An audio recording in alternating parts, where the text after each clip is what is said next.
माँ दुर्गा जी की 9वीं शक्ति का नाम सिद्धिदात्री है। ये सभी प्रकार की सिद्धियों को देने वाली है। नवरात्रि पूजन के 9 दिन इनकी उपासना की जाती है। इस दिन शास्त्रीय विधि विधान और पूर्ण निष्ठा के साथ साधना करने वाले भक्त को सभी सिद्धियों की प्राप्ति हो जाती है तथा उसकी संपूर्ण मनोकामनाएं पूर्ण हो जाती है।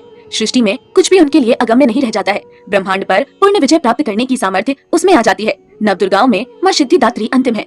माँ सिद्धिदात्री 4 भुजाओं वाली है। इनका वाहन सिंह है। ये कमल पुष्प पर भी आसीन होती है। इनकी दाहिनी तरफ के नीचे वाले हाथ में कमल पुष्प है।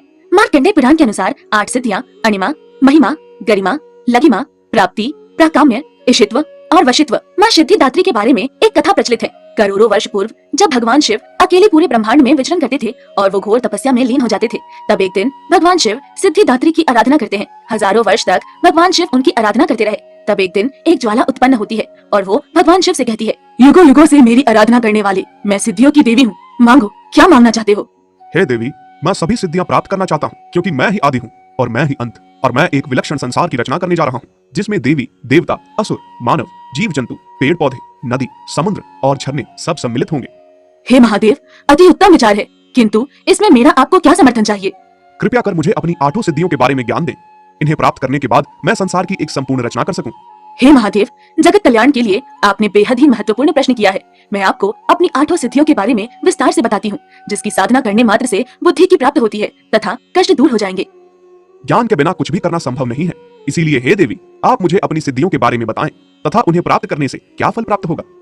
मेरी पहली सिद्धि अणिमा सिद्धि है। स्वयं को छोटा कर लेने की क्षमता को ही अणिमा कहा जाता है। इस सिद्धि को प्राप्त कर लेने से इंसान छोटा शरीर धारण कर लेता है। साधक जब चाहे एक अणु के बराबर का सूक्ष्म देह धारण करने में सक्षम होता है, जिससे वो वातावरण में विचरण कर सकता है तथा अणु के रूप में एक स्थान से दूसरे स्थान तक जा सकता है और ये सारे वातावरण में व्याप्त होगा। दूसरी सिद्धि महिमा है। इस सिद्धि को प्राप्त करने के बाद मनुष्य अपने आप को असीमित विशाल बनाने की क्षमता रखता है। वो अपने शरीर को किसी भी सीमा तक फैला सकता है, साथ ही वो प्रकृति का विस्तार भी कर सकता है। इस सिद्धि के द्वारा हम अपने मन को विस्तार दे सकते हैं तथा मन से उठे हुए विचारों से नित नए कार्य कर सकते हैं। हे महादेव, मेरी तीसरी सिद्धि का नाम है गरिमा। इस सिद्धि को प्राप्त करने के बाद व्यक्ति का आकार तो सीमित रहता है, लेकिन शरीर का भार इतना बढ़ जाता है कि कोई उसको हिला तक नहीं सकता। ये सिद्धि गरिमा को दिखाती है। आपकी गरिमा का भार आपके व्यक्तित्व को दिखाता है और वो सदैव उच्च होना चाहिए। और चौथी सिद्धि है लघिमा। इस सिद्धि को प्राप्त करने के बाद व्यक्ति का शरीर इतना हल्का हो सकता है कि वो हवा से भी तेज गति से उड़ सकता है। उसके शरीर का भार ना के बराबर हो जाता है। वो अपनी इच्छा से किसी भी चीज के पास जा सकता है और उसे अपने पास ला भी सकता है, और ये हमारा मन होगा। और मेरी 5वीं सिद्धि का नाम प्राप्ति सिद्धि है। जैसा कि इसके नाम से साफ होता है कि इस सिद्धि को प्राप्त कर लेने के बाद व्यक्ति कुछ भी प्राप्त कर सकता है। असंभव को संभव में बदल लेने की क्षमता प्रदान करती है प्राप्ति सिद्धि। वो धरती पर जो चाहे कर सकता है, सभी उसके गुलाम होंगे। इसे तब द्वारा प्राप्त किया जाएगा। हे महादेव, मेरी 6ठी सिद्धि है प्रकाम्य सिद्धि। इस सिद्धि को प्राप्त करने के बाद व्यक्ति किसी के भी मन की बात को जान और समझ सकता है, किसी की भी इच्छा को भांप सकता है, चाहे सामने वाला व्यक्ति बताए या नहीं बताए। इसे एक मनोवैज्ञानिक सिद्धि भी कहा जा सकता है। मनुष्य, देवता या भगवान अपने ज्ञान को इतना बढ़ा सकते हैं कि वो सामने वाले के बगैर कुछ कहे उसकी भावनाओं को समझ सकता है, और संसार की रचना के लिए ये एक मूल सिद्धि है। और 7वीं सिद्धि का नाम इशिता, और इसका अर्थ होता है आधिपत्य। ये भगवान की उपाधि है।